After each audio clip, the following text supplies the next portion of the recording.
Et ce que y a du roi d'ailleurs on a des mesures barrières il n'a pas trop dit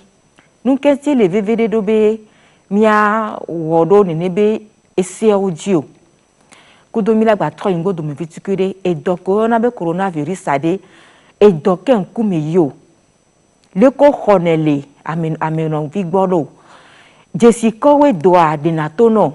me ke we ye doa la tem le VVD kudo no le doa yom de bladenti wade et le keye ebe nous sensia nonado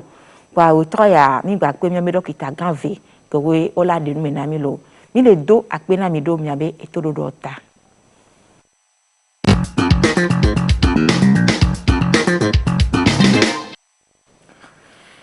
enya otroya mi ho mi abe dokita gan ameve ne mi be akpo ape emionyia dia e dokita gan bubutor e ajodo yawa elom enyi dokita le bagida be ekonji ne mi la kpɔɖo si nye dia dokita gã apeto degbe yawo Didier enyi chef division des établissements publics de soins au ministère de la santé et de l'hygiène publique minyale ke ma de wa gome do va dokita gã pomeni ekpona wa ekpona mia me la mese be nyawo gbo nya soe ne ni akpo Nyama me pepo mia we zon lo. Nyama ho meto. Ole. Mia son ku mia be vio. Mia be do pi o cha. Yo mia we le doji lo. Enyo. Sigere ke ye mugblen. Ne mia be jijipe nu po moto ko gba le muaji we toya be yo agba se. Enya ko mi na gba so darugoa. Vive toi mia to di kudo coronavirus be doa. Amedo we gbe akafla o le se do abin ko voa amedo gba bi na se be le ke on to kaka yo le na le ke be do amagba mi ji be ko to e mi agba to ingodo me vitu kure ma to da mi abe dokita ga de gbe gbo be dokita ga coronavirus be do are e do ke nku me be yin tututu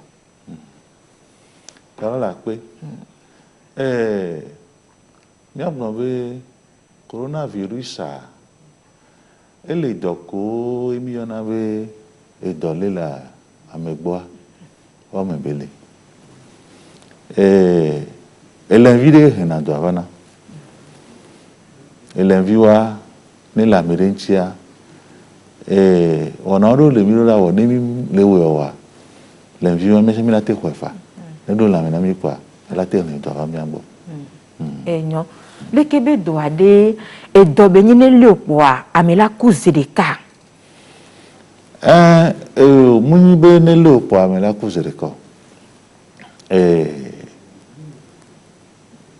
ni owo odo amele ko fifi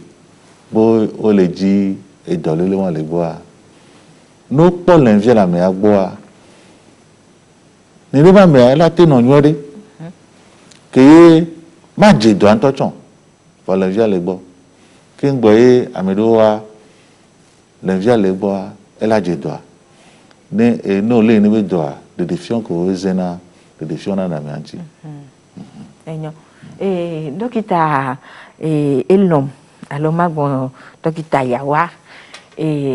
dokita ganglo fifi docteur degbe glome no le ke be do a de defion do zena la me anti kenyi edo abe jesi o la te don ku jesi wona mia akpe maglombe ne edo avantiwa alo oho lenvi ke dokita ganglo fifi dia zozo la te vano o la te coupe eve me la te veo alo o la no nye alo la me pata la no veo alo inu la chikono o la jiwe fike besobe enu chikona eneni wa o ma kedentio garo moa gbogbo ma no su mi aglobe nu asanyo tan zena le amoko gbo mi pona lenvia le gbo le sanyo ke ko ye jo tasifisia de kadia nyemu senebe nyade ke tututu vo gbon fifi bo la no nyi enu ke yovo gbona be éternuement na mi ale nyi eji ade e change si be ka be nya do ekpen kuku be nya mi gbona na mi ne ekpen me fusia mi be ekpen ke o la no ku yo la no tu ahonhon ka fon va ne pia me les et tout sèche et mi bona pia ni a chane e chan le me amere kele ni je décider be la ni le la go be le kele ni do yo na be alo do yan le dia do la me na ye ma e dokita degbe o ma gbọ́n be si bloku gbọ́n ne a décido ko ni décido se won wa no bi yan dokita gbọ́n egblon nyinyia champo nyinyia munyi nyinyia muso na waka ela te ve me ati no nifa bo npo na nyinyia la me sugbogbo me gbogbo to ko ko na dolele abe be de fion le a zozola iji no ora no kupin efe me na ve o enu lati ko na sugbo ebe sayin gbogbo to rojo na sigbe ati kesi ko kemi le na ebe sayin onene pin kuku era ba pe ke era te na be wo to to bi de na me we kudo enu gbongbon maso ameya gbongbon maso ne be edo asenwa gbongbon maso ameya ba na gbongbon maso ya ba do na me gbongbon maso wa do ya pas enu kentia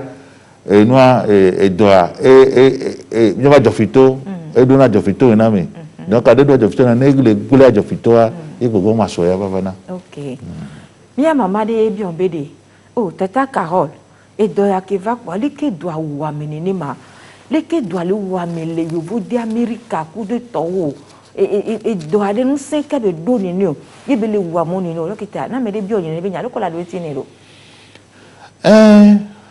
et doit ne do le kia de gouvernement yo hoya est-ce le que l'on met le sang et doit là de coefficient elle a des questions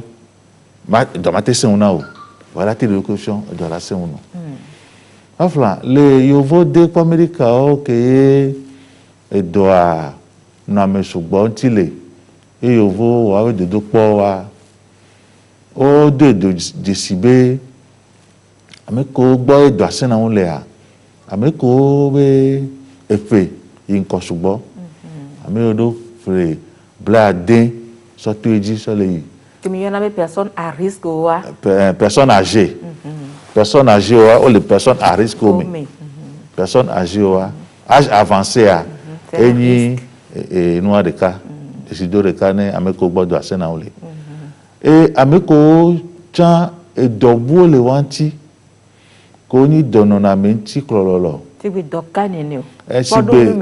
sigbe podemu me asigbe ameko tension be do de na funa allo ameko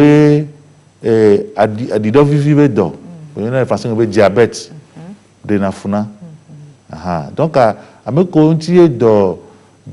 klolo won na ego menji be wo be la me ajo gbojovo na be ne le via ba do la me na wa le via be do wa esena wu ameko be fe mu yinko kudo ameko ye dobu mele la menaçant wa yo ape dokita ga yawa ne do ala menentia le lokaka no via la tem khole gbo doko khona do ado maglombe ne l'envia la mele gbo ye okudo emi mdijile mi anono gbo mi gogo mi anono ye bele pompoa nuko le to le numene ke bele pompoa ela va gbo la te khwe ne nya ela te to le me o la hwe ne kupia ela te to le me amekele nkone ke mundo protection de pe wa ela hwe ne amede jo hodo avori gapo nkeke nene ye bila wo ke ngbo ko $1 de jesi do tutu banto ato consider de ke alo consider valo e pv ngbo ko amia $1 va no de jesi do sanyi do fia le octodami bena ne amere holen via egbea ele nkeke ve kudo nkeke wiene be dodome le nkeke won me ame alate de l'envia hoho be sanyoto yo enyo ninya so yejia mi to jemoji ye mi bio mi ano vitogo video benade enyade le wa si tohe que yo jibe yo abio me dokita gan ma et doane mi va ne do fia mi antowe dina nyakowe mi la dado nyamba me pepeo va nyambio se nyibe enyado la no amedo si tohwe ke yo no na moajibi asedo nti avo msenewa mi so gbe na me de ka video ba ne mi ase enyakoyo bi adado mi amedo kita wo to ya mi ase wa be egbe dalo Amulo. Obe do amulo va o le globe ameneni kele le do ale Togo le wa me o be sia gbe mi le se wa. Togo vi o le globe do amulo tami de kuku gare. Benare no la te de fi ono aponya mi le be do ale ya. Pa te de fi olo ne Togo vi ona nya be na e do ale mo. Ici la bien be o be 2021. Kengbe e do ala fo. Ti tiare le kimi lo jo we. Kaka kengbe 2021 la do 2021 bela vonyawa ela gba yalo la didi kengbe 2021 la va ah ne le ke bele amina ne nyanya ne le ke nya plan profession lo an nya kenya ndila bia adokta o igbea enyi bena ni constater be les pays gangans mea si be Europe be jo America be jo mea et traitement rekpe moule en tant que tel que on les administrer na ameko le leto voilà mi va constater be miabe pays de cas les Africains que yobe Madagascar et de atikereto alo enonoreto que on a be covid organique bon mi sebe Africa be gbogbo ho atikewa o les ekpo est-ce que mi o chamia ko to ko fiade est-ce que mi o chamia ko ya o les ekpo o les deux ko korabe etonle wo etonyawa bon nele kebele doa wa gbomiase ne mianya be atikia enyo puisque mille sebe ekpea keni artemisia be ele mia qualifié donc à molizin bon est-ce que nyobe amone de ekpewa kwa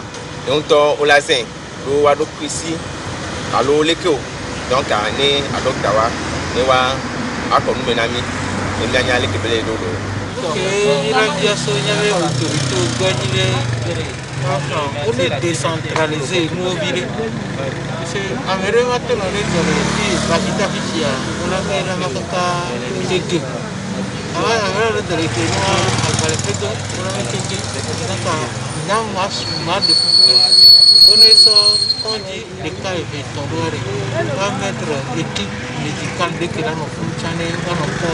le cargo parce que ya va guider on le doit hacer les gens qui ont ça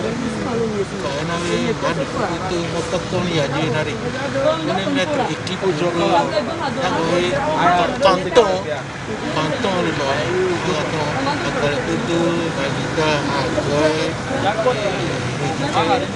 Zangera no que toa el año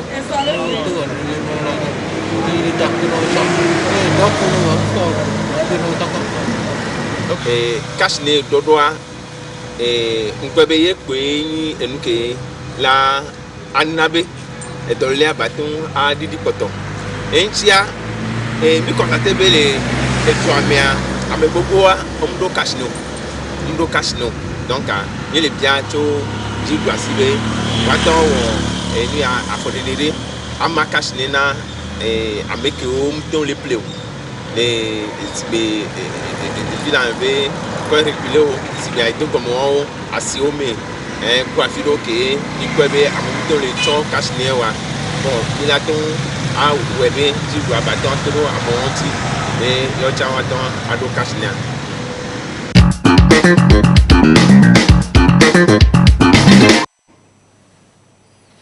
enyo mi da pe ne mi atotogo vio ko we odololonu ye o lon yo ponupo na mi le mi abe jijipe nu po mo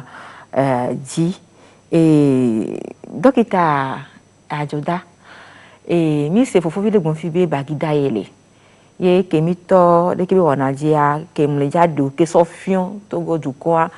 be dokita gan yin le bagida be ko anji fofo vide gon fi be obe yo gbo bagida edo ale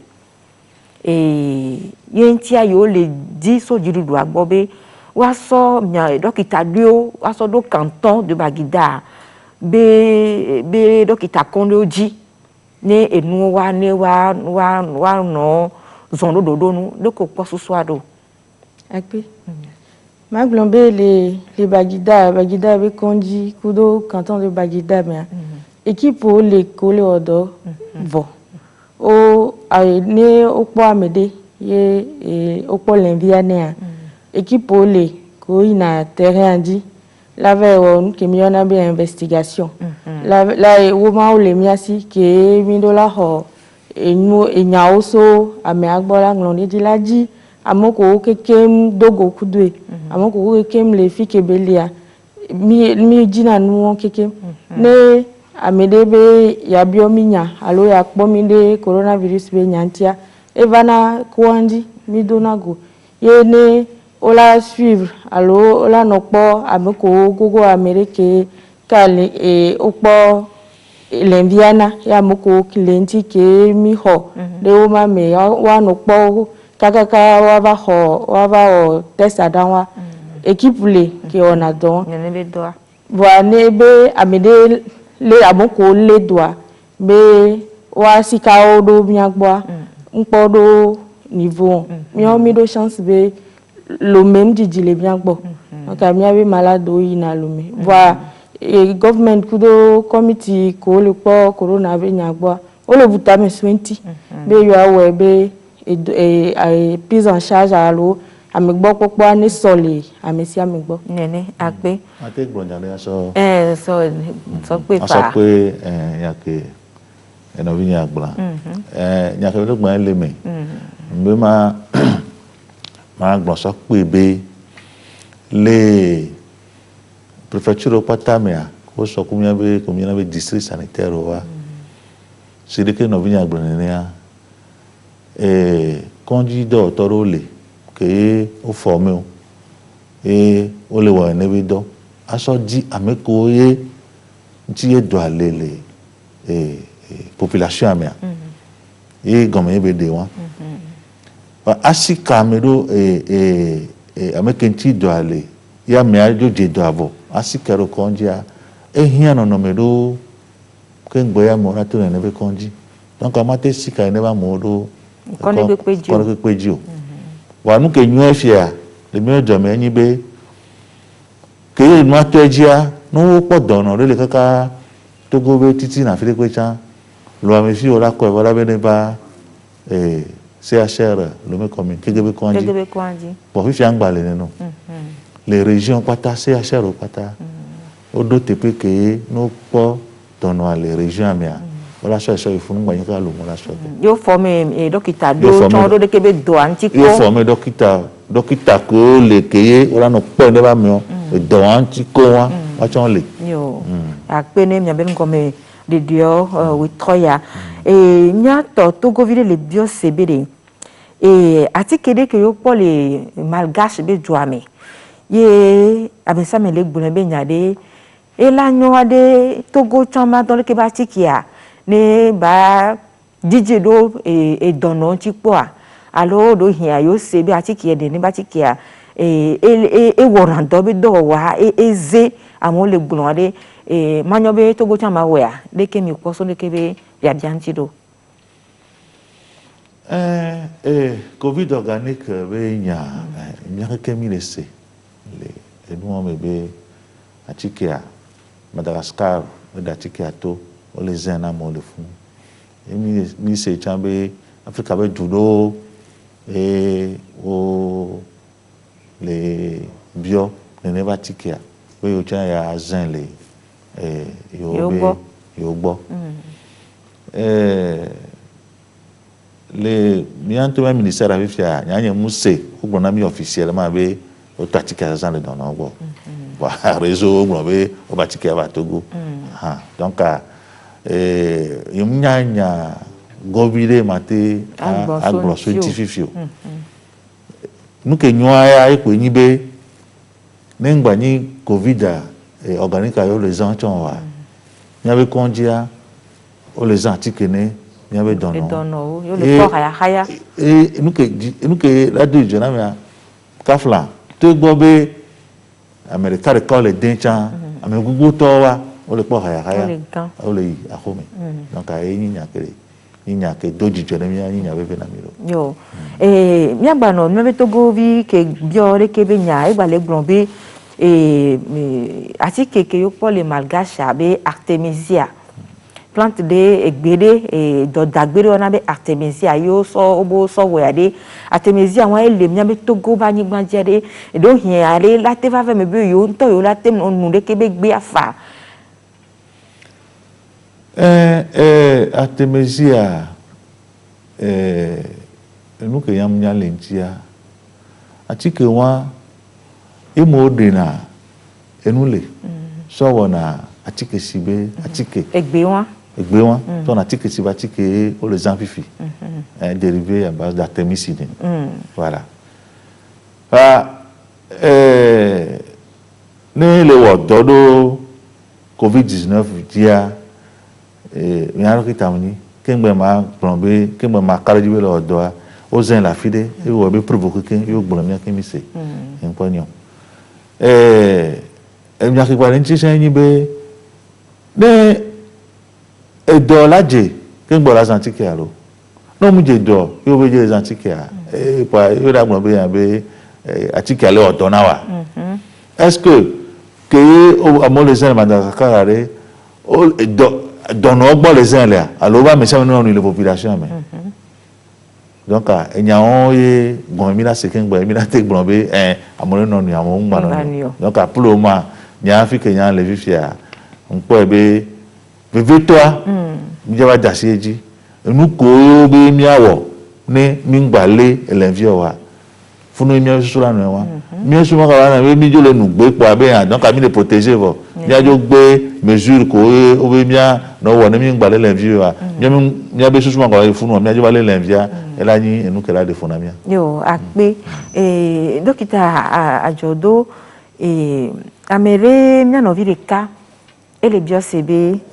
yo sebe epe akpe des cas à la PV, Blave Vorica 221 et Pédiame Kimboko Doya Lajo 2021 pardon 2021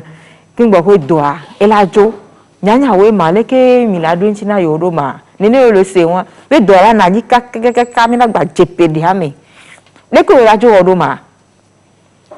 Maglombe nyawe amoko gbo edo atole tutu gbo mi nyawe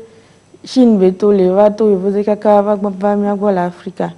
ye ko o le kunu mesenchi amoko nya edo hola migbo be enuonti ko yebe sukul ko ona do swentia ko le buenti kaka o le globe kebe jova isan le hihia be nyajojo me be ane ameve le au moins donc à le globe ne o kaka la va po vaccin alo la va po atikede be o ate so du l'enviaje alo wana moko ale do be la diji va mesure barrière sécurité que funya gleninia et le VVD la pere miantibe et nous la sokaba ne mi le jibe ne sokaba va comme nous me kuku gbale amo gbale odo so et l'envia be de que be on a donné la mena me kudo de que ana mere le doit la vonner ntia et nous on que me hona game et si bébé atiki ane amerique po orola jije po et nous le yo wona kaka la ba po be atiki ya ola teze na doya kaka ba onu on que me voit ela jiji alors nous la po vaccin et nous les et bien on a eu processus étape pour les que on la suivre kaka kengwe la va globe à qui on est dero pharmacie wa moniple alors no do na duko ne o miso et nous keke on la obe et nous la te divide et pe la jepeji yo ape so pe la enya ke nyon wa le bia nyon de bia nya bi mu aha akenya le bien vont pour la mena monsieur mais ya monsieur mais les de sousouver les emi le jibe do ani vo kabanejo eni ni ave to voir fi ke mi le fi a mais comment te do nya wanti wala be akitikito we wala fo ya me alors la fo 2001 alors ne la voix mi on to gbo be la so ne mi jibe ne voix ntama oru de kaka edon avana mo na me sia mele wodo de edon gbale na me ye yo wa edon la fo kaba ode de ga menya odo si ke jiru do ado da do da de ya e nja gboro wa eyi wa to me mi to ba pun ha mi na to pun se ten ti e mi onu aro be yin be amesia me le wo do jia ye do am le kakon wa e la fokaba ba ne mi le oro ji wa ye ame ye wa poto le do a même 2021 to cha e la ba yi do ma vo mi la poto no me bli mi da poto no me pe ya no village bi asebe na de le ko le gbon lo be wo do ji eyin vive to a wo do ji eyin ko ese ke we jiru do ha dade abe mi aso no so no tonwo ti nya no classe eji nya de moru nya no do me a nya no vide bi ofifi be na ye ebe nu popo me yin be ame gbogbo do o mu do nke mi na be cash ne yo ni la nyo ade jiru do ma te pe do ame ko wo nti ye tete un le wa te ple de kebe cash ne o wa de jiru do ma te pe do wantia de ko la do nti ne do dokita oh bon le ke ma do ntia eyan ma gbon ko le tamunyo wa jiru le susulo ni ma te a ponpodo jiru tepo tamunyo wa jiru le susu e ne be amela te ple ma te ple o chan bon ne wa te pera mo nti na mesia me ne ba chon ne edoa amene ngmano ko no bia gbo ko wa jiru wa la te no de be susu ne yin be o va po moyen suffisamment que on la te fa voir les filles mais ne mi gbado mo cha me sa me ne jafa gba ne enua cash ne mu la si o ye o la do wa ke wa no home ne enu veve de mu le yo la ve wo le gbanji o wa no home ne nu vevede le ti o la ve wo le gbanja ke gbo la teto bo ne nu vevede mu le ti o wa no home no lo home ku vi o yo nya be am bude pe ba le chaka mi ke do ale yan ti la so bana mi o wa mi da no la meseme do ma bana mi nenyo le nya so ya me pote abe bi ajia ele jibe ya bio mi sebede ya ele podo de sibe ame gbogbodo le a o mu le khose le kebe do aji o ojibi yo nto ya pokun kuku mo ya khose ade mo nu popora te na yin be mi ya o ke pona re kebe do no jare mi la te de mo ni nya kaka do to be nya de o fion le ba gba oji a ni ya nya be nya wo do a e la mo ti nya wo le me to go ba yin gbanji a dokita le ke o la do ntinero mati glona mi afofo ke bio mi adada ke bio nya be amesia medo ebe jena ne amedele do va kondia mi do la wule vide ela nagbe be mi womde ke mi so mu fion ke ngbe amedela te so fion donc amesia medo nke mi ona be droit donc o mate mi mate globe mi a des fion mi a des fion ameo va donc be le mi a be émission ya me amede o témoignage be ni ne yele doit va y trop baba home wa ameo fofo vi wan to de dia edo la su la nya da sedidi de na mi la nya da sedidi na mi be edo ale Togo ye amo le Togo ye amo le gan de ke enwa ina do tututu e fofo bia kana mi le ka e wan de sube mi anya be do ale na ape le mi dokita obi aso de so pe a ma so de so pe do bi nya gbole bo e bo am se me do be droit e wan tututu vale mi a be dokita wa paja o yana de be secret professionnel tafla mi ma te fipo amene gbe ke je do pa mi aso po ba so kabra ro ji ba mo ne pe ore mi ma te we o e mu le seme o ne ke be do no a ela te titero mianti e se de la titero mianti mi bi opo mi ba so pa so na bo aye je do a kafla abese me ku be nu gomesese ke o so de fion fi ne be jo ya home a le ke da ba yin na do mais c'est manu jono putu le gbo la ho be ya be do alenti o ma se gan be do afoni o e da ba yin wa ne a ne ji ba mere nto je do a ye o da do ne kaka e ga ye nto so be juro nwe be ya ba pon poso do anti a se be ke no vinya gbon fi ne be amenene tova eya ele fa into so do ko jibe ya ba de do ko fion ba nu ke punya ma gbo yin be ma de kuku na mo be o gba no tebe dono ayo la so ba fion kin gbo no ya karojo la enya wo ko de gbo be doa o be doa sur les Chine va Italie l'Europe mais et doit avoir plus de 100 000 les États-Unis et doit avoir plus de 100 000 o doit va miabe doa me o le o le do amoko surtout veve toi ameko le so duta va le do doa be o le do po yo le glombe o no do amene non no amene ne ale ke pa o le po amene ne ale ke keye o po do ale bo ba mi o gba no tebe dono kukukupo la so ba fe meji be dono mu lo wa kafla government late a de enu atobe o so contribute le kaso dare no no ko dono le fun nyambio se won amone se nyawa gome mo ji be dono kukukupo la so fi kan gba ye mi akare ji be e do ale bi do amu enu o keken kele ezereja e de fi be do ale ne mi gbe be mi ba se gomo wa jan le gbon kukukupo be o la khodoa tamnu anu khodoa o nto ama on pe na o voilà khodoa so famille yo me ye ameveve o la khodoa de vota kula tv mene o gbo be so nche mi ase nyawa gomelo enyawa be gome sisiare mi kanu jibe le vvd me tutu gbaye mi le se me dada vi ke ye bi onya fifi bi na re amo mu le kanu ke be do ajo ni la nyo are mi ma de amoko sofia amo le bi mi nyawa ka va ve me be mi va so mi abe courage iyi ekegebe ko hanji sigbere ke dokita ajoda gbulun fifi ni nia be yo po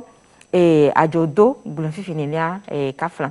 be yo po fofo vide edie da se so edo anti do eledoa ba ino konje ka va gboba nenya wa mi kuku tre mi wo sia sia keka mi gogo ni ba mo ye mi kegebe ko hanji ona be gbulun ni so dia ba e be tepe ame veyele tepe dia le ona be zone rouge eles be danger mi be funwa edo akankano funu yolo voa no me kede mola no ke ngbo la ten gogo de ne be funu edo no le wa kwa ko tepe vegun ale monu fi ya emi la ten no funu fa ke mi o mi ya funu odo rendezvous na mi ko de ke ma mo ko we edo no wanti o no konji si be consider ton ne ngbo ko ye yo tati we yo lon be yo adada se o mu ji o enu kenti o mu ji do wa gan be o la ba nya be edo ale yo nti ya mo la ba no si na yo de ke do anto va ku do nu sin ye be wa mo ro o mu ji o va mi de kuku no be a o mi le ji be mi awe le mi aso de fian me ko we gba poto le se ta me do wa do ko ji be do amule wa yo mu le wo do si ajo mi ade so fian we ke ngbo ko we ne be do no ka fa mi na no vi won wa over long bo mi ma de npin fian na yo ame ko te podi kebe emission ke mi wa ola po do jesi bi na ame o be nku emu zi ovua enya gbogbo ko gbon a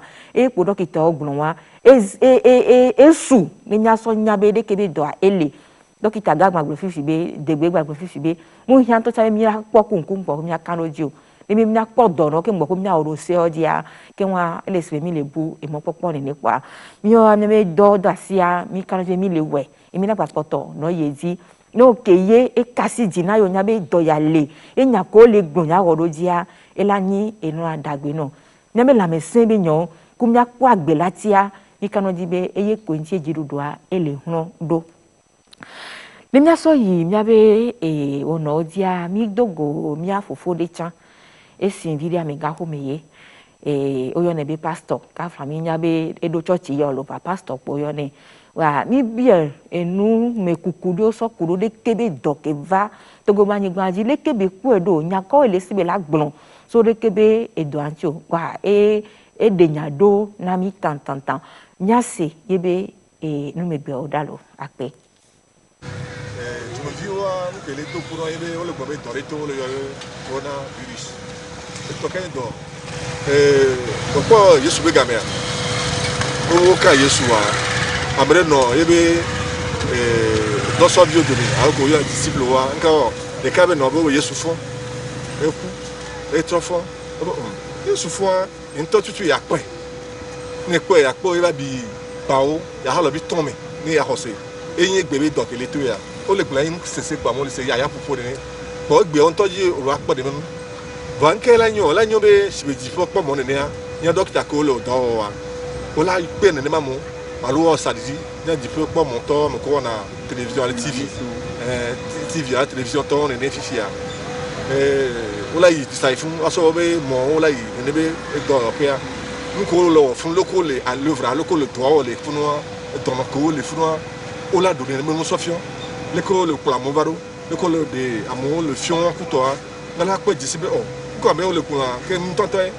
ba ko le gona ko le aya me de kia enu ko so le sepo ko am le odore am de pejo amuro agba amuro pra conseil mi ko da ni ko amuro swal ki de no ba ma me siame yo ba siame no be na me docteur wa jagba wonde alo chi duane jagba wonde alo mister ke ko na be do pe alo na me se me nyogbo ajagba on na mo wa no de me no so fion tumevio bem que le jo le jamais le ko ko lo wa e ko lo wa tu dois contacter les taux ka ton nom que le aussi am ko kwa ya ko to da donner ya o le plan ya wo ko so ba o le dibe yon ton ka o to la kwa kudo yo to yo ko yo ba o matin so ifuna avec bon mais quand même il faut pas moi le bon on ja gba wa yi debe derrière dit donc pour wa ja gba de no solution no jo no ate hose no la te ko ne be do yo ni ko gbe to le nyama ju anja me amole o gbawe o dan to no jawa ti pe mo ji lu ati awo jawa pa mo won o tracé les yeux o de nglia ko to ko le glia o te ko go pe de en ga ki mate gbon me ga no ma ko femi abe mi blan ku to ele vevere ngena we ko mi ana ji go pe ne e won mi ji bi anya nu ke ti o gbo blan no e ji jamro le blan no ape o gbo ben ko bo kom le suyo parce que ngi sa mi lu wona ne mo ji ji o bo kom le suyo de pe de kana no le kere awo nya ko nyama si wo me non mo ko le sanu le moto kuto moto o mi ne ko ne ne abene no ba me ton ba me ton wa o le ko wu ne ne ba nke no mo ko le do mo ade o ko me ko lo wo me ton lo me ton ade e sha wo sha ga pe aga so ba me ne ala me ton ala me ma dia o ko donc a ho sire ko lo so jo cha lo wa to ba ke on ko le kari juju bon nous on est ne jumbi anya me nyanko le glan ntoto français be réalité wa tu es assis ton tu assis de non non nke matin glan ni ya do wa comme le fond ya tonya nya le roto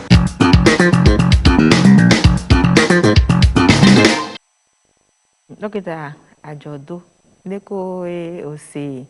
enyakayo ose yo la tasieji alo la sole nyake nyati ke me nya fofua solo da mie Sugba manda pena mia toare nya ko be blanchi e blo nya sugbo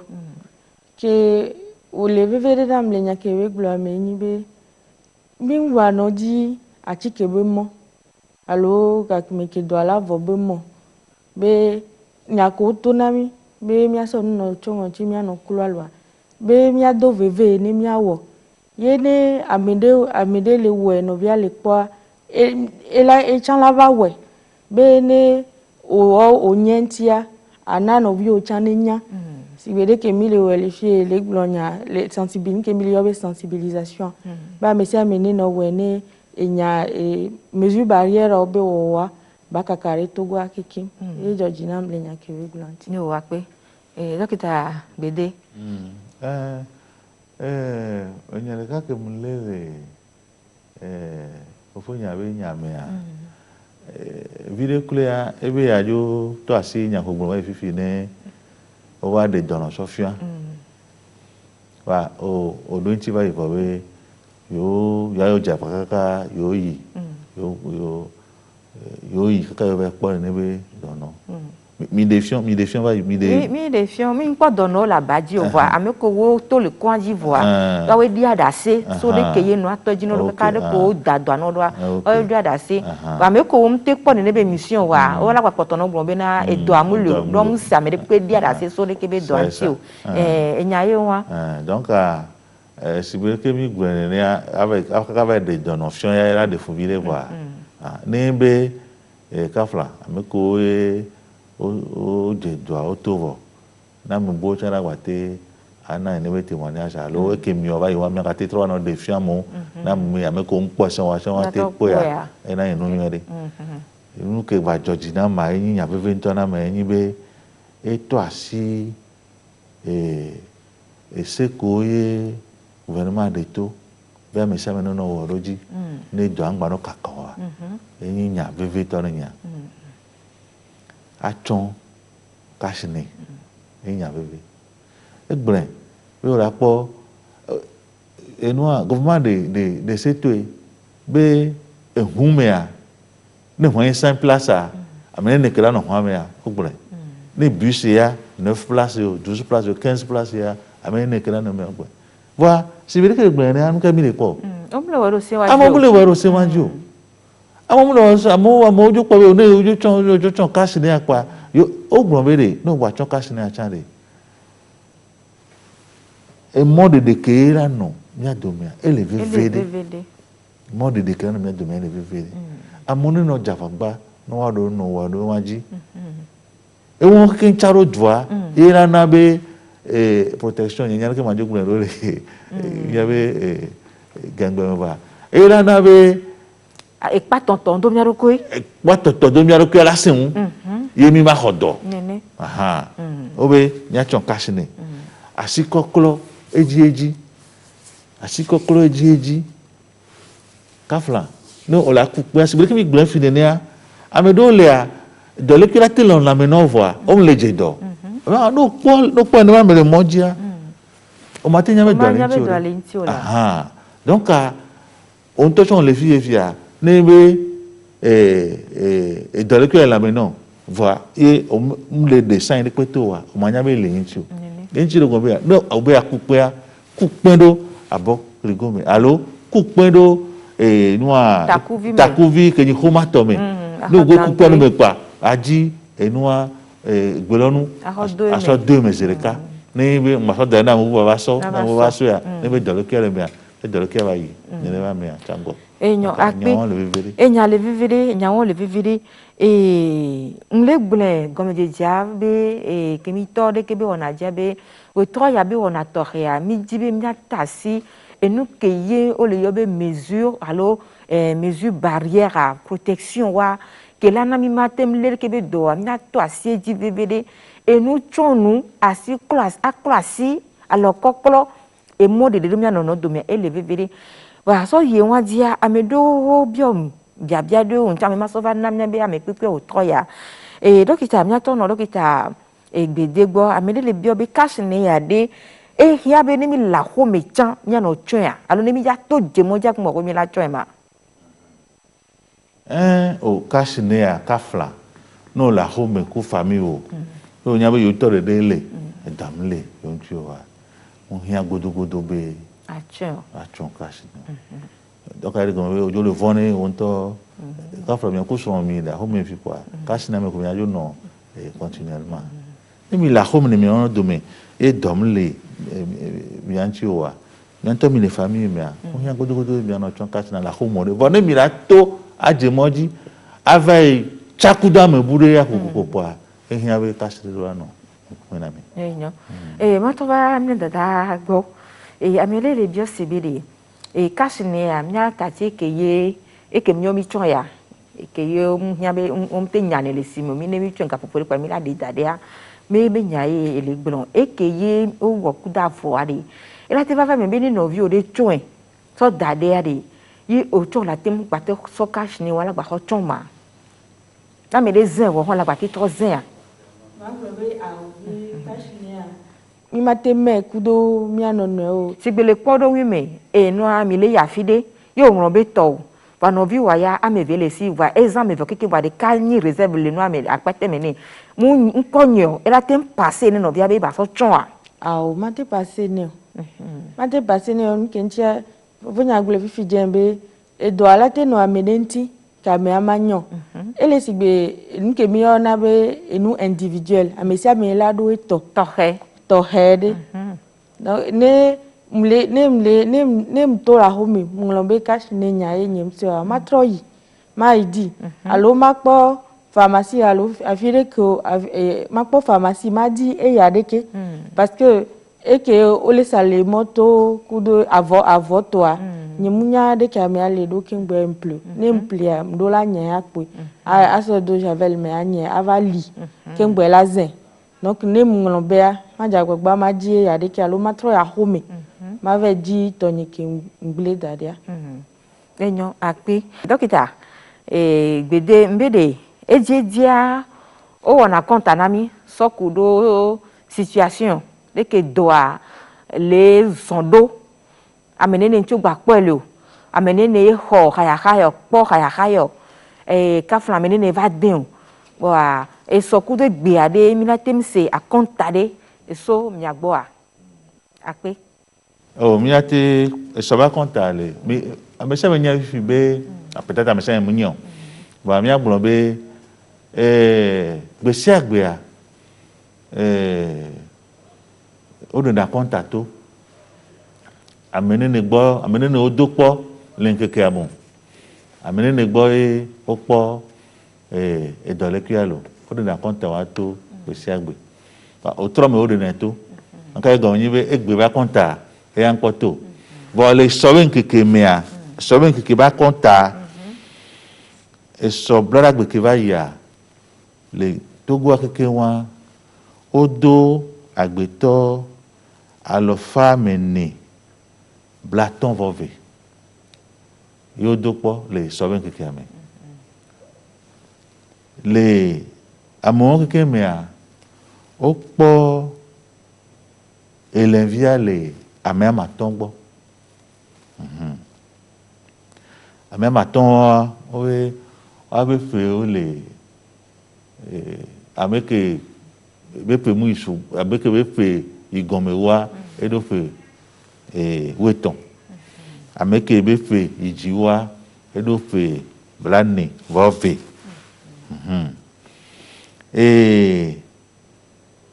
fika yo po ne ba me olo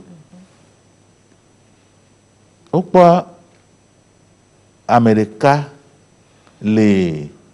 district numéro 3 le Lomé et Opa America le district numéro 5. Donc il y a un même vu Opa le Lomé. Opa Améameton porté le Chamba amoa amoa bosso gbeji me commune comme le d'autres voix on le bosso gbeji donc Opa de vie de cas quand je vais ado et puis ame oton wa yinu suvi ngbo po nu sureka kudo nyon de cas bon les soben keke amekea jogbe nyeto amea ameko le konji ye do le kia le wantia ame we ade opo haya ame we ade opo haya voilà les jogbe 20 amea e soben keke amekea America gbade le ameko te do ame pa ne wa so wa contact mi wona sukura ka me opo ame tutu gba ke gbo po do le ka ba do e so we nke ame a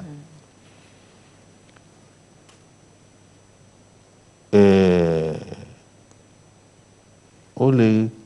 po ameko do po a o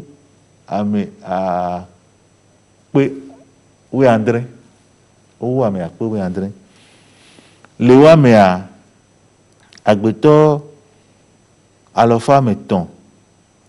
blasi de ke voreka ye boy o po le viale la mo do me a me alofa de ka blandrin voadrin o po haya agbeto alofa me ve malo alofa me ve agbeto alofa me ve kudo de ka 201 o gba ni ka active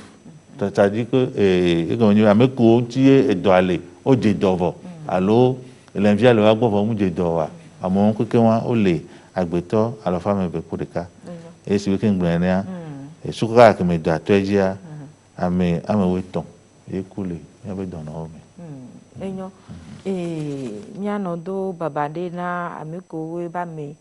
le yinu gbe le de kebe jogbe fun be edolele ame dokita gan de me na mi be na se gome be na de ko wa konta fifia ameko enti o gba podo ale ame ama ton me a ameke be penyi poche vijuku yin pe nyano vi alo nya me vi pe we eton et n'y a bien saigné des vieux chants et doit me décider à mes gars, me décider vifion, me décider titom, me décider ou amelon.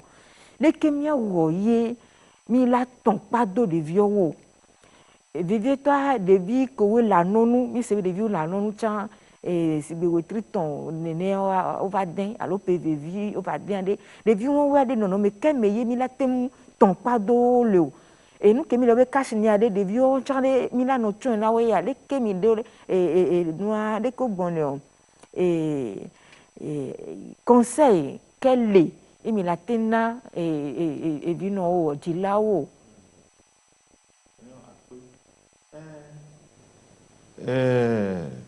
Naturellement que les niveaux et d'homme de si peu, d'homme de si peu. Amélie pour que vous les bon quoi, on a été bon dans le cuir à la dos à Jofito maintenant, on a été tout. Et on dit qu'on a un compte à Ameko Inanubemia, on a un compte avec des vies vifs, nien, des cas, et hors de Hakavadé, donc à d'homme de si peu. Et même quand on a un $1000 et assez gommé. Doit il y a vu le cas que les nibe ne obéit ma assez gommon be do amulo et au moun les gens non non me ko wa zanon ba khodo wa ola khwe ola sauver na e viu la khome et nous que comme amola c'est wa no be bien no chonu ya de nyonto ne mi ba khodo e va veveria ne mi ba khodo nya sauver na me me veve oye donc à la seconde mais il y avait fifia les que doit les doigts et n'a pas des gens à school des gens qui la comme pour tout temps tu peux dire là on est là mais là où est do débé il y a des vieux mato à jour on ne savait pas dormir que y on a nos dos à quoi nos vieux que on machon on machon nous do et tu on veut den le vever on l'avait volé godo quoi na home mi aja kwa mi an le mi an be viora home ni mi le mi viora home le mi to mi agbo e me bu sagare pe ba le chakami kudo cash ne macho wa ni encourage be ni la ho edo après dokita dada dokita yawa l'envie coronavirus be l'envie ade et la te va me be ameli la te mu khoi la zone les sont mère pour oui mais ne l'envia et l'entigné il me coupe point fifia et tant vile gage quand a dia na me va quand a dit fifi alors biki nous on tia et tant y gage enti na me va le biki a ne et tant tara lontine l'envia le mea ne va vers me be et so you bo alors so le clonti mea il a te hodoa fifi na me tout temps do anigba de il l'envia les temps mené à des amis qui sont valés y aller là tu soit fola sur l'envia ne soit for so ne de m'y l'envia ne ola khoya les bonbons mais ça veut pas voir respiratoire mais là pour là tant que on va no tant qu'il y a d'eau mais alors on dit mais là ni doit voilà et tant que j'ani ba mais ça for deux mais des a faut pas on va que la ni ba mais de nous gagner pas be soirée et là tem ne me doit faire il y a même des noix comme nous alors moi bien nous ma jawe balenti mi nyabe e do sugbole ke mi lona kudo mi wa fukpa so ina home o glo tan ni ke ka fufu ni ke le via la te wo le godoa en fonction de nous que dit au delo mbegejea nkeji begejea wi jane etan geja ni gba mo so afosokple ye devide le glen la nyigba alo devide glen kudo afukpanya alo elande tofun alo nyede tofun ye le via gbalagbe ye bela lo mina msoro nkuvi ngonti alo noa mahwe va game lentia va dupo mia kwata mia nyabe ne nya so gbe nya kwa nya nonzo e ta gbede o sona nya pe ne be jona jina nya re gbara so pe wa bia ya nko be gboro wa ni be l'envia et tous les nous maintenant alors on ti maintenant ebeje ebe kandentia America wanyanga fufu ne ke o java o kingbera ba o chan lo la ba ifunu o gbran be yovo ko dono me po be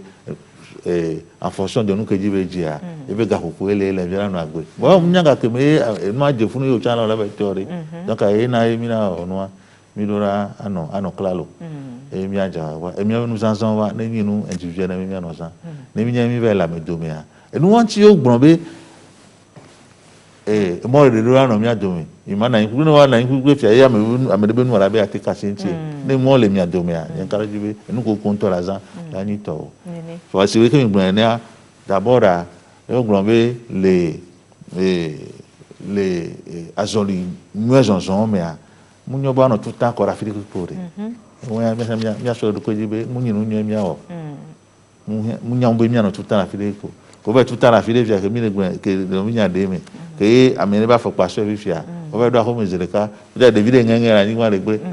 la te la ble kwa fo pa lo be de dare pa de ja gbe kwa fo pa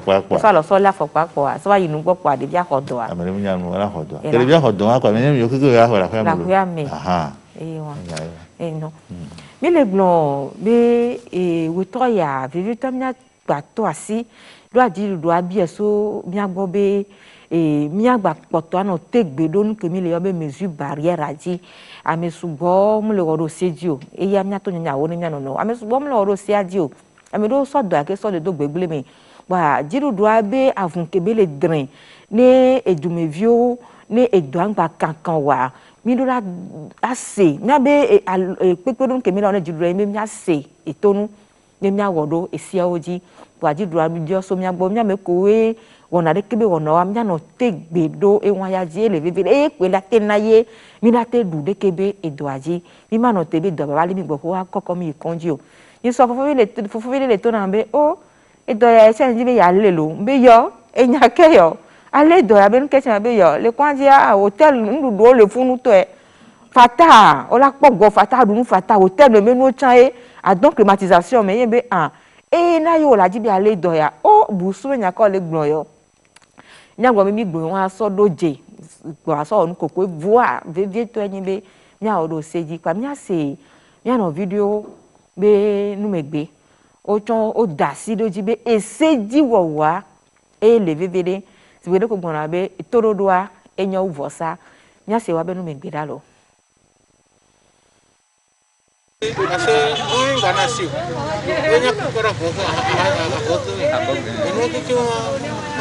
viso le wono na tuai. Ne ga tu. Kana ngare o ganya mere klasika nyo lo jo le heli ga meta to su goma. Aka ni le to me ni le amra ko me isisi le le dufuna ya. Le nyate pero nyano no chine edua. Ga di le nyame jo ko. Edule se jo ni ko ba. Nyata bisa gojo fun le dia. Ne kata mi la ya sina nyano no ni nyate lo eketia. Nous avons fait des toi, et nous avons et mi pe be elezia meji apepepe pour akia ehia be mi awe ni me wewa e mi la ko be ya ki ko mi la tan ko doa donc nya pe be enyende ke la ba anoter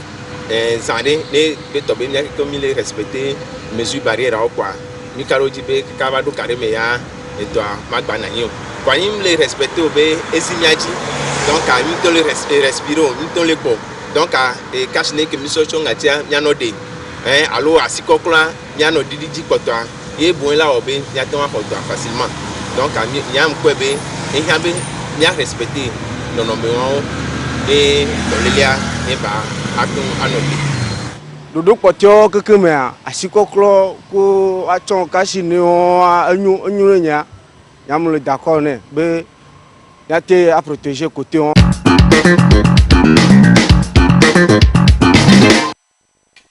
enyo dokita gbede o se mi na viton o gba toto asi seji wowa be le vevede mi gba to tegberoji we tro ya be gbe tetere nu aji vevede to eyin wodoji la ye ko mi le gbon so kemi tonu ya mi tonu ya ka do 50 nyawa le bebere e joji na mbe dukɔ domea ame ɖewo se nenebe nyagɔme nya veve ne nenebe nua ye le te gbero dzi ye mu ka ɖo dzi be ne ame ko wo le ame kpɔtɔewo dome ye wo xɔse ɖo dzi wo le gblea ele na be ame kpɔtɔewo tsã wola xɔ kaka ɖo dzi parce que ne mía dɔkitɔ ɖe mi va le gblea le sigbe be o mi va le zi amɔ dzi be ne wɔn ɖe nene wa ele veve ɖe nyake mi ne gbene veve ɖe ne mía ke mi le dzi be edɔ ya ne dzo kaba le mía be Togoa mía kekeŋ eɖo ɖe awɔ ɖo sia dzi na ame ɖewo le wɔ ɖo dzi ame ɖewo le wɔ ɖo dzi oa me ko me le wɔ ɖo dzi oa ɔwɔ la na edɔ la kpɔtɔ agba na yi ele veve ɖe donc enua enu ko be mía wɔ enyi nuka o mía wɔ agble ke ne mi la gbe to le mía xɔme adze mɔ dzi ayi asime yo même etɔme yo na fi ɖe kpekpe ke mi la yi nu ke le mía tsi mi la wɔ ne mía gbɔ kpɔa kasi ne ale veve ɖe atsɔ kasi ne ke mi le yia afra egome fia edɔ pe o asime afi ɖe kpekpea woɖo afi ɖe ke wo kplɔna asi le mi ɖo funu keŋ ye mia ɖo xɔ amea ɖe nua mia kplɔ asi mi ɖo xɔ amea afi gbogbo ɖewo tsɔ le fifia ne mi ɖo xɔ amea woantɔ woɖo azikpea ɖo ɖe be mi ɖo la agogo mia nɔnɔ o ne ŋgba nyi azikpe woɖo tsã ne te nu mi la nɔa wo tre fu ɖo da ɖe be mia dze agba mia nɔ wɔ nene be no ele veve ɖe emɔ ɖeɖe ɖo mia nɔnɔ mea ele veve ɖe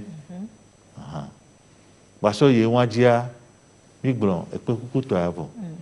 be agba kukpe alo abe dza nyi kpa anyi akukpe ɖo ɖa leke kpo ɖa mo domea ŋgbalo mia dze agba ne mi dza wɔ kpa mia wɔ ɖe abɔ ke gome alo mia de mia be nua takovi xomavi tɔto awɔ ɖo me kpa anya fi ke mia sɔe sɔ da ɖea nyawo le veve ɖe ŋutɔ mia dze agba mia nɔ wɔ ɖo ne be nuwo dzi eye la na be mi la ɖu dɔa dzi kaba le mia be dɔa me nene dɔkita gã dada nye le bagida be kɔndzi aɖe ene ke mi le yɔ be sensibilisation ne miasɔ xe mɔ ne ɖe ke be dɔ ɖe ke mi wɔ ne le mia be kɔndzi ɖo akpe magblɔ be le miagbɔ le bagida nde le miɔna be yose ke mi ƒona ŋpo mi ɖena nugɔme na miaka se ŋkudo ame kewo va miagbɔ le kɔndzia nde be nyi miwɔna xoxo wɔnɛ le kɔndziwo kekem ne wova medicine yiwo fi ke wokpɔna ɖeviwo le wɔwɔ vaccination alo fi ke nyɔnuwo kpɔna funɔwo le alo vidzipea mi wɔna nuwo kekem xoxo mi kana se ŋkudo mia nɔnɔwo mi ɖena nugɔme na mia nɔnɔwo fifia ke edɔlele ava mi sɔ ekpe ndeke sia ndeke ke patient gbe va gbe na anyi kpɔa mi gblɔ nɛ na wo mi la ɖe nugɔme mi la ƒoƒo so dɔlelea ŋuti la gblɔ ɖeke be le yi ɖoa ne nya biabia ɖe le woasi wogblɔ nɛ na mi fifia mesure barrière wa mi gblɔ nɛ gbe sia gbe kengbe miada akpe be government alo ministère ke kpɔna lãmese be nyawo gbɔ woma afishi na mi woma ko wodie mesure barrière be nuwo lea mi ke ɖe kpa me kekem no gbe ɖo kpa me kpa wòla kpɔe woawoe nyi sensibilisation ko mi wɔna le kpa me fifia sɔ to vo ne sensibilisation ke mi wɔna le kɔndzi be kpa mea ɖe kafa ne mi sɔ bagida be nutɔa mea bagida be nutɔa mea ekeke vi ɖe efiɔ bagida be fiɔ alo ekɔa me canton wa ba gbɔnuglɔ wa ɖe ko wɔna sensibilisation aɖo asi ɖewo le bagida mi dzesi okpɔ do dzesi be enya ke vɔ gbɔ be ahwa be mia keke mi la wɔ ame sia mi la kpli alɔ mi la te kpe ɖe ke be dɔa dzia ɖe okpɔ do dzesi le bagida be canton ame be efiɔ kudo agbɔnuglɔwo ko le canton wa nua ɖe wotsɔ le wɔ kutekute be edɔa ŋgba kankan ɖo bagida ŋutɔ be nutɔa me wa ɖe ko wɔna wa be sensibilisation ɖo magblɔ be ke dɔa va wɔ formation na miawo miame ko nye ame ko wɔna dɔ le kɔndzi wɔ formation na mi ɖeke ne miase dɔa gɔme mianya ɖeke be va na ne miate ƒoƒo na amewo alakpɔ ame ko gbɔ dɔa lea wogba wɔe na ame ko le canton ame tsã abondo le mi ona be ASCO agent de santé communautaire kudo o ku RCO relais communautaire o nyina ka do le kwanji allo la mese nya gbo poto kudo communauté ame amo kike mo formation amodo le mi ona be leader communautaire sauf yo ji kaka vai amoko ni agbonuglan le quartier allo village o me amo kike mo formation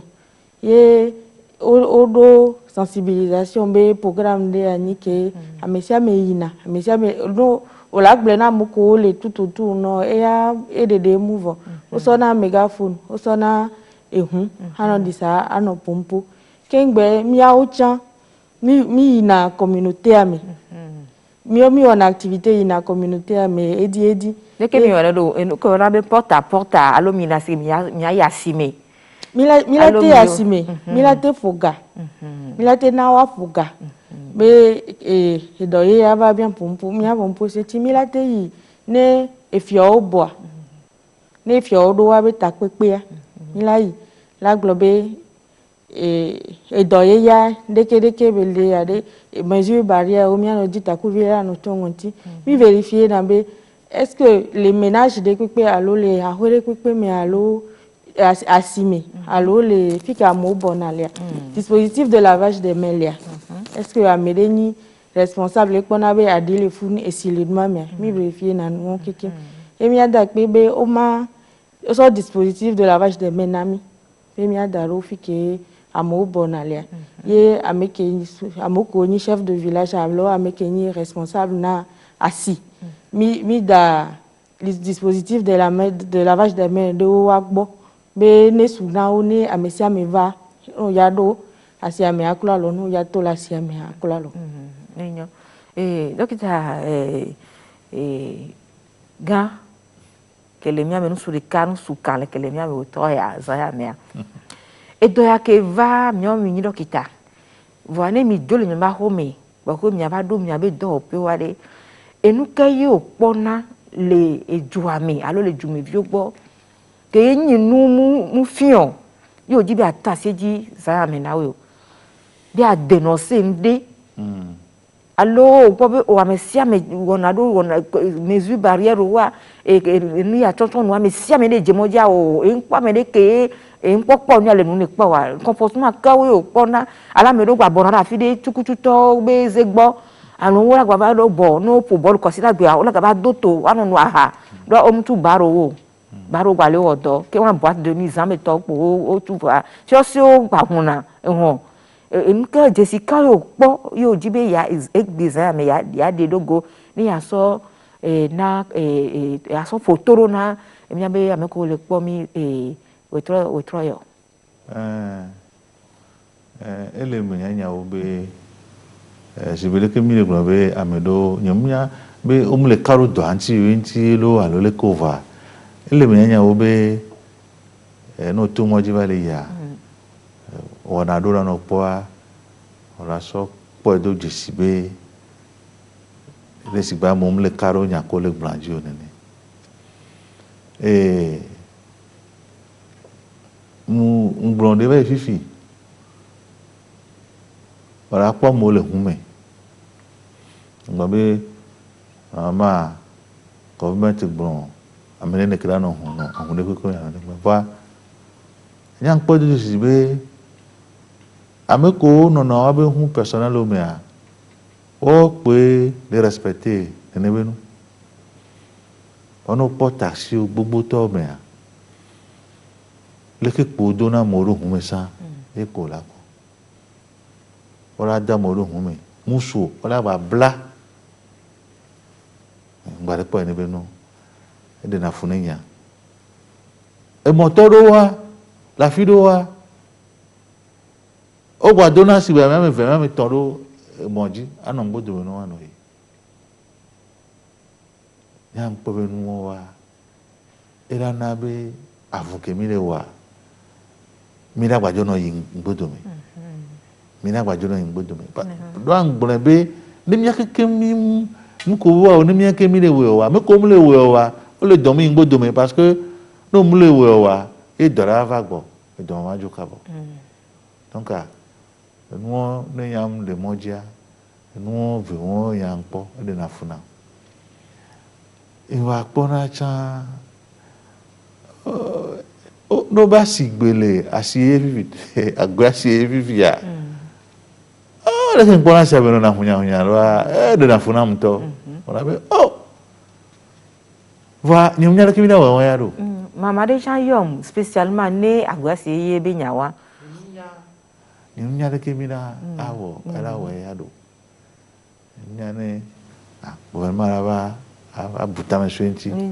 nini be ola wedo de be asia magbano amagbano chakliklikli no wa ni be am karaji be ona no butama se no ona no butama swenti ni be wona dole ola wa glona mi ne nene be no wa pa de poto bi wa do vide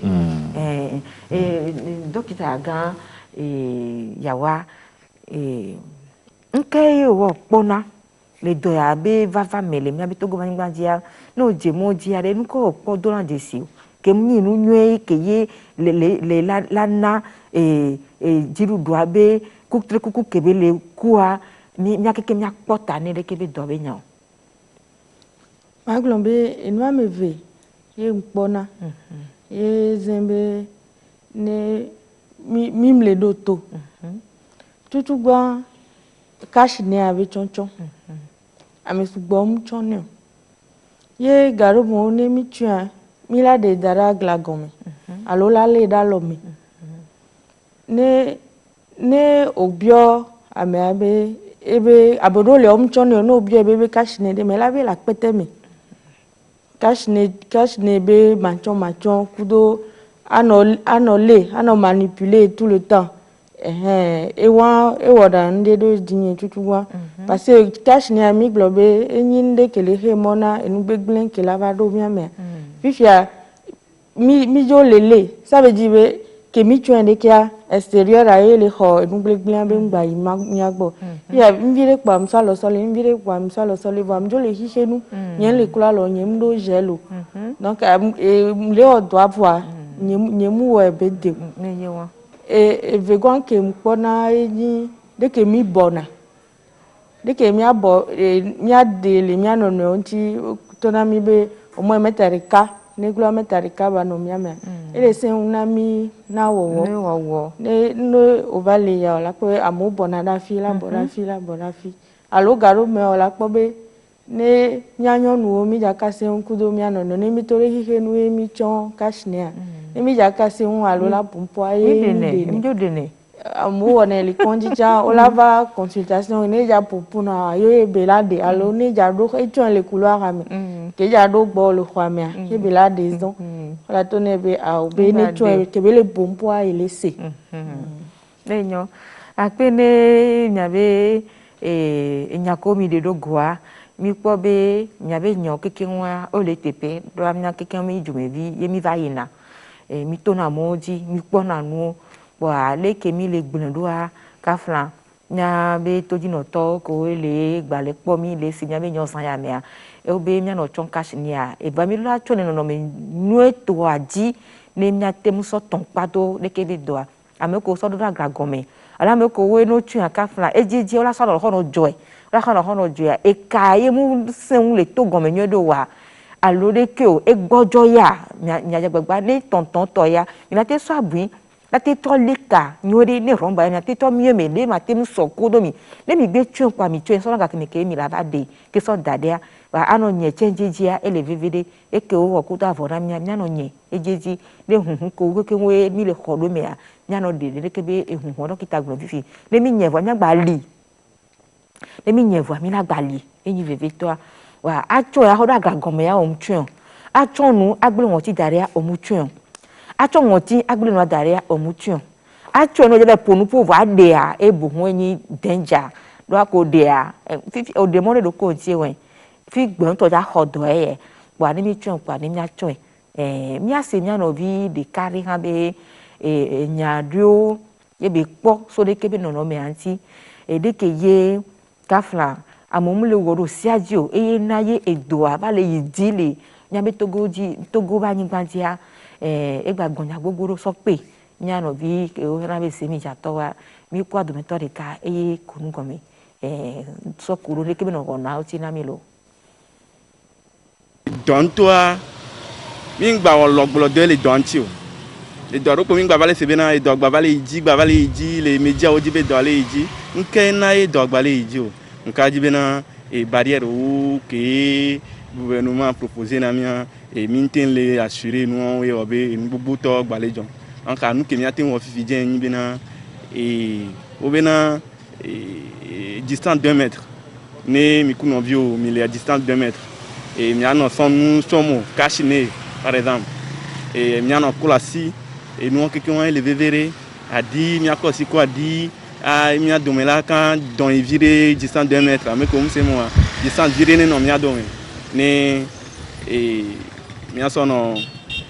nous kaka e am karjibina e am datile ko bere kagbea e la va voya ko nyagba trova mi ave le ke 1100 matin glo fi dembena ne oui no va du ayo allo va nous sorabi allo va so donti quoi et dans la c'est parce que et donc il t'a grand il y avait docteur o que ouais le corps doit aller analyse yo ko la nyabena be enu ale ko la so dadwa to gbo on ko ndekpe na do ke bele wonu chan nyabena yo ko la tin we nyana mere conseiller ko alors mere va citer va sonde va soli ne be va onde ne bon c'est yento be kai nuke nyi bebe o glonami ko nyi bena be mi ana klolo ene mi am mettre distance nyana so kashine be do mgba lemio bon nkardibe nu nemi ponu gba ela domi aji so do te kudo ayo kudo inu ke mi vale gbo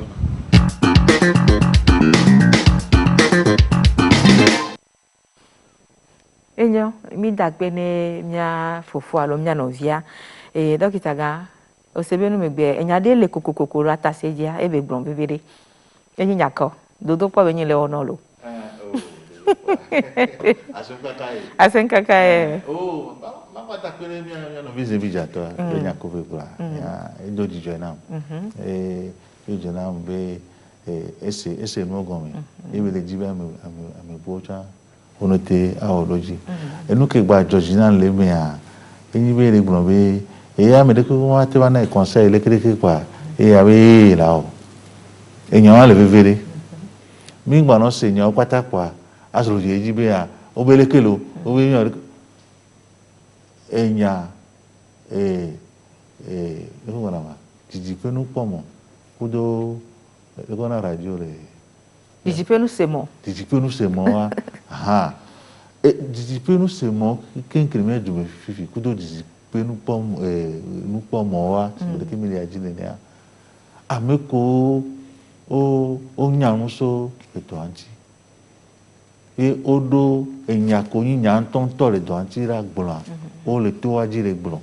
mi aja agba mi ana odo to ni mi ana se ni ne bi jan mi aso na odo mi ngba no se nya patako enya patako a edo yin na jirada edo nto gbajo yan nu ke ene mi we abo hu ara gbajo hunle enu gbegbele bana mi donc a mi a fi ko mi na se nya ntonto le a mi ana odo to le funu mi ana se nya ntonto trabalha bem a mesmo já que eu já só lei penhabo e bom já deve ver e pô dokita gbon e to assim deji nya eglo nya me vere ke Georgina ebe ne mi le jibe mi a trova de situation que mi le sang que me doit avoir mesure barrière awa be mi do la we be ne mi le we yo la da chile mi anti be mi a troto mi a activité oti kudo ndudu nke oladu la be ya na ela ya hemone doa la hemona dona ya omunya nke be ja be olinti o omunya ti ayo alo do teji njibe mi ayo enu won dudu wa ayo alo do te be to po be ma ore eta si ayo alo do teji yawe egleme ayo alo do te dudu la wo be umale do ma be ya obe omunya de ke enu alaba o le gbo odo yenti tororo sire ke mi blessan ni tororo nyu vosa ne odo to nyako le nyake government asoda ni se ko pedera ni ye mi nyapata mi le do to mi le we situation la trop banami elle si bébé mi le mettre government en confiance nene be nyako brana mila we mila na do makaka wala gwada timi mila o myaba activité suffisant nene nyake we blon e Georgina nenyo mi le wu myabe wona ezaya metocha alo igbetoa nuwewa masogbe na myaba mepekwe wa potane egbebe wona je vie toi ke ye me jibe wa to asieji o va to asieji nyawe yimbe enya tome o sugbo edo ya ke va ame sugbo le de ame acha la be siozo ame la be ntisi ame la be sora bizota ame la be deku disi aloma enyo sugbo sora bi alcool be no te so alcool le croasia de ke wan sora bi cha alcool be nya no ni kwa edo ayo la pa kudo et tome wo komi sena surtout les miame kapo mon vioji ko na me wa ni WhatsApp mo wa e de yokita gangbo fi mi gba no do to nu wo enyanyo ke mi la se enyi me ni se de jipe nu po mo ya ji le dokita gan ko yi sukulu yo monje de ke be danchi wa alors jipe nu se mo ji ke mi na be radio jo wa mi gba no se obe alo ame asolo da be yo mi obe ni ke le welo awo emi no jagbule wa obe dote alo ayo woni ye ma se won kwa labe adu dote adu ayo ni asoke money do bo won ese ji wowo ese ko le da o so da be mi oroji chan ele hojoe aso nu so chonu mi be no la ho me ayo dokita gbon fifi no la ho me amu yin ode ya ku son ku mi be vio mi le mi be dam le yo jo wa mu ya be aso ni aho chonu pang wa no ja toje moji alo nya be le yi afide ke ya me ameve réunion yo ja réunion ke me to me ni ma dena no kwa me eleve VDB aso na ke so chonu o ja jo classique ke on le si o gbo pa o da pete ri atutu gbe to ko lo yin be a classique ke gbo la de awon ta o da de kwa ni mi le oro nu won je a mi po be edo amaka kan mi ma gba wa se bi o wa do akonta na mi o po do ame la mi ame wo nti egbe o pe la mi ame wi nti egbe a mi gba na e jidudu aba gbojo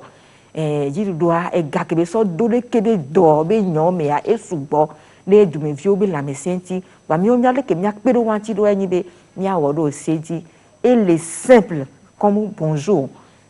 kafran ne ngbe do ne ba do yo gbogbo wan do me a e go me nti mi a se nde go me mi da pe na mi mi po mi a fota ni yen okita degbe nle yo ni ko anyo le ona be nyim le oni ko anyo le nle yo ko a degbe okita gan degbe nya kela so pota ni wotro ya be wono ma fota no to be wona tutu ma da pe ni TVT be nya si mi be o mi aba ni mi aba afonpo ne edumevio wa mi ado ape mi ado nsemi be mi apoto na yeji a do lo mi le mi sugbo mi no ya mo na wa no ponpo ni agbado ape ni jiji pe nu poto be ote wa se mi abe nya oto ya mi karaji be nya po mi gbran mi sa me la so ito le mi mi aso leke bahwa so yejia mi egbre mu kele vevere ya enyi eseko dare ase oji wowo ne ke mi ajagba ne mi ano wodo se oji ne do abate tole edo be na mi kaba voa mi agbo mi anye epo be unyi eso ojagbon be obe no COVID-19 fun gbare Togo mi karo jibe ela ivire donc ne do amese be lame be edo ale voye ma ho mi ajagba mi ano oroji kaka no ba po vaccin be abado ne kiki akekem ne do abajoa ala do mi aji bo ne mi le oro se oje na ma po vaccin chan blo pa ne no ava na me na mi ne o ngba san ti ko mi gbon wa no ngba san ti ke chon wa intola we do karajo ba seji o wa pe ne mi ngba khodo mi anto mi ajedo alo mi khodo so na mi me be olo akpe kaka tena dal kan lokita enya ke la si wa so puta ne woto ya be wona nja mada pe na mi mada pe na TVT mada pe na amuko kekem so dele enya me be mia edoa be ba jo le Togo be dumevio ni no la meseme mada pena kikim e made kukuna nya dometo de siade be nya ke government blona mia ye mi blona musenwu ke mi mone sawa yenti le wona mi sibe esenwu nini de pepe a opela nei de ka ble dem le so do ko nyi jim le o egbesi agbepo enu takuvia soso chongo tialava mam aloko klo ejeje alava mam e metari ka be nya alava mam be nyingba no bo nyingba no toglo elava mam ga me aye bio nini ni mi le dibe enu pata netro inueda mi do la so fion mi abe government abe nya ko gura mi se ka ma don se mi akikim be mi awe lu doji mi awe gbana do gbelo yo akpena mi sibire ke ye mi yo mi ye mi se mi abe yoyo ye mi va be yo agba de ndo gomena togovio wa mi le de akpena mi e mi ato mi ano mi afofo ku mi dada o mi gba wo sanya mebe wonanu e vivito a e mi gbolenvo nya gbogbo to mi gbolenvo ele vividebe mi awodo sedilo e amede bio biabiade le wona ya mebe obe ga amede keye edo alavo dokita do nti amede kwe mate do nti won nya keke mi mu nya do nti won edo ami lavo me va tumi ga ke me ke be la jo amede mate gbon be o consider ton fifi la jo wetri ne fifi la jo alo pere ka fifi la jo awo nya mi do mi to pe mi nyo ele se mi le bibiti menene je je to apenyin be leke yi mi lawo ye doya ma gble le mi anti wa eyin je ta mi da pe na mi do mi abe to do ta mi le da pe mi ba da mi do lo keke ko pe mi anti e fiansi si ayo gba de no mi tata vo so fi mi le do apena we mi le da pe na équipe santé d'abord mi da pe na Daniel Emazo kudo Serge Agbozo ko we pe na de tini emi ona le kebe no mi le do apena ma oni na on la médecin bana la médecin no ki to pata ne wa yo abe do ti lo nyamba dogo ko sira ke mi radia bye bye.